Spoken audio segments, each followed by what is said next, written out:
What is going on, you guys? My name is Rage and we are back today with another Red Star Orb opening video for you all. As you can see here, Dagger finally cuts into the battle, being the newest character added to the Marvel Strike Force universe here. Especially now, you guys know the caveat here. With new characters being added, they get that extra 15% increase to the Red Star Orb. So that's what we're going to take advantage of today.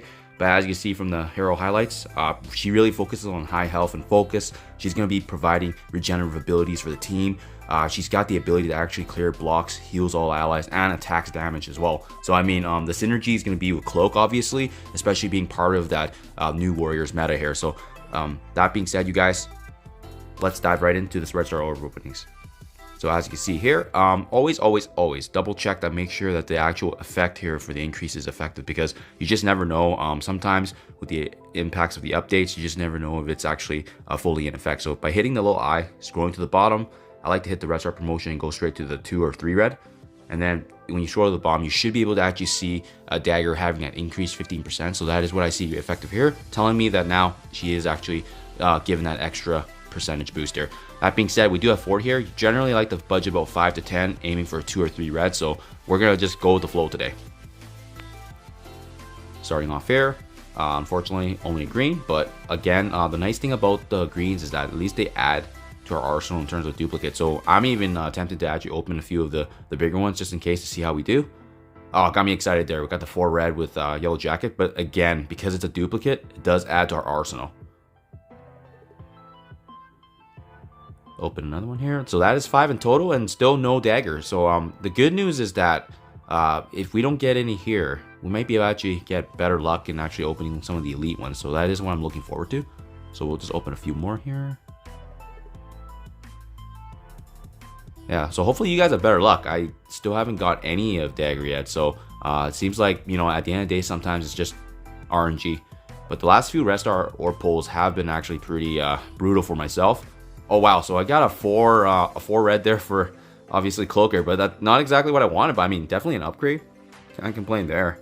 But now we're gonna take the advantage of this chance, because I do have these elites here, and because we haven't got Cloak yet, because we haven't got Dagger yet, I definitely want to fully take advantage of that. So let's see if we can open this elite 4 and get a better luck here.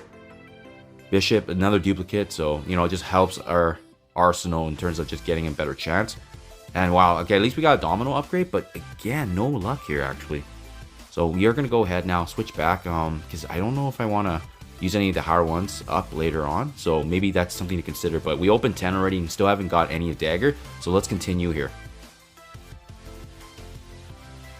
Even just getting a 2 or 3 red is really ideally the goal, because it's pretty easy to upgrade from 2 to 3, costing only 10 of the silver. So that's why ideally that's always my goal.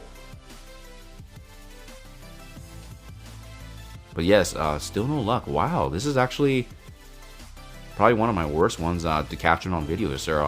Hopefully you guys are having better luck. We read there, Black Widow.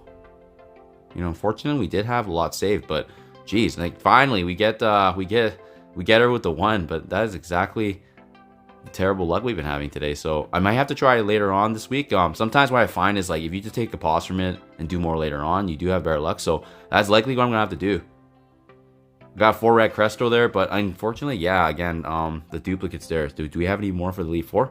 No, but you know what? Since we do have a couple of Elite 5s, we could just chance it right now, because the fact that we haven't gotten any actually gives us an increased chance. So I'll open 1 more here for the Elite 5 and see how we do. And then otherwise, I'm probably just going to take a pause until later on this week. So, nope, not great luck at all, you guys, but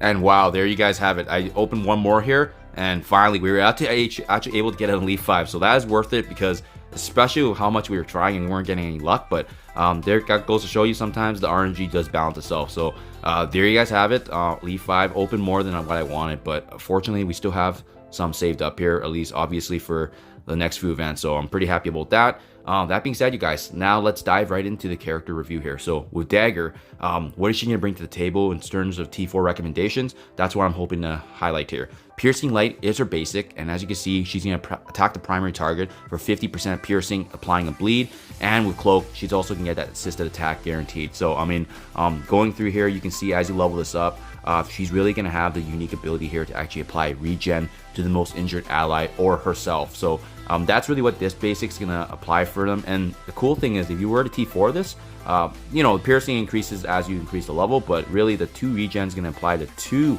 injured allies. So I mean, depending on how much sustainability this team will need, definitely something good to consider. So I think with this one, I would hold off on T4ing it until you see how much of the other abilities here are actually T4 recommendations. Next, Peak is her special ability. So essentially here, she's attacking a primary target for that piercing once again. She also clears a random positive effect. On top of that, it actually chains to adjacent targets for additional piercing, and on crit, she's again able to clear a random positive effect. So the nice thing about this ability is that it actually clears the heal block from all Mystic Hero allies, and that's really good for our team because of the fact that there's a heal built in for 5% of the max health when you start off, and clearing that heal block allows them to really get the healing going and provide that sustainability. Increasing the ability on Peak special here, you can see that there's actually the opportunity here to actually clear more positive effects from the enemies noted. It chains up to 3 adjacent targets, and by T4ing this, it's going to clear all positives from the primary target and actually chain to 4 adjacent targets. So I mean, this is definitely one that's going to be worth it because you can really essentially wipe out all the positive effects of the opposing team once it actually chains to the 4 adjacent targets. So really good to know. That's 5 targets in total, right? So I mean, and cleanse all the positive effects. You know, I would recommend T4ing this one as that's going to do maximal damage as well as clearing positives. Lastly, Sisson Attitude is her ultimate here, and essentially she attacks all the enemies for, once again, her piercing impact, applying a defense down and up to a maximum of 5 enemies when this happens. With Cloak as an ally, you can see that the damage increases. She also applies a random negative effect from this list, and you can see it's one of the few ones that can actually apply a blind. So I mean, that really is going to be the deal breaker. Just knowing that it actually applies blind on top of the defense down is absolutely amazing. And by increasing this ability as well, you can see here that the damage goes up. She's going to actually be able to apply 2 negative effects. And then by T4ing it and going through all the way, you're going to see here that the damage really overall increases. I don't know if I would recommend this because she's not going to be really notable for damage, right? She gets a lot of assisted attacks from Cloak, but really the notable one here is level 6 because you can see here, even without T4ing, you're going to get that pretty notable damage increase already, and it's 3 negative effects. That's really what this ultimate's gonna be known for. Negatives impacting with negatives, and then just taking full advantage of those of the damage increase as well as the advantages and effects. So I mean, I don't know if I would T4 this right away because I think she does enough with the level 6 for this ability, so that's good to know. But definitely all-round kit is very good, so I would recommend it if you guys have the materials to spare. And Light Force Generation is her passive. As you can see, on her spawn, she applies 2 regen to herself and all Mystic Hero allies, so everyone's going to get that at the start of the turn. And as well, she's also going to apply offense up to herself and the adjacent allies. So not the whole team, but just characters next to her, so you want to kind of be strategic in who's placed next to her. Lastly, there's resistance increase, and everyone else gains a 20% increase in resistance being a Mystic Hero. You can see on her turn, she's going to get a chance to gain evade. If Cloak's an ally, she always gains the evade. That's good. And then as we level this ability, regen's going to actually last for 2 turns. There's going to be additional resistance. But for raids, this is going to be the notable one. And only bump these up for raids if you guys are planning to use them in raids, obviously.